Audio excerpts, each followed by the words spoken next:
આટલી બધી ડાકાર રેલી ઉપર વિડીયો બનાવ્યા, વાત કરી, પણ શું ભારતથી કોઈ લોકો જાય છે આમાં પાર્ટિસિપેટ કરી છે?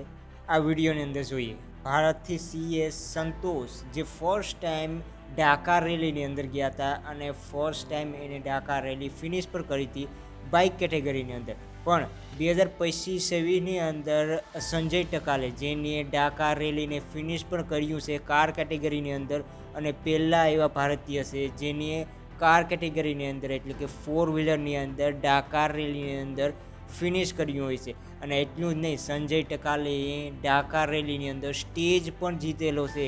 આ એક બહુ મોટી વાત છે. અને ખાલી આટલું નહીં, આપણા ભારતની હીરો મોટરકોપ, TVS જેવી મોટી મોટી કંપનીઓની પોતાની ફેક્ટરી રેસિંગ ટીમો ડાકાર રેલીની દુનિયાની અંદર મોટી મોટી કંપનીઓની સાથે ટક્કર લે છે.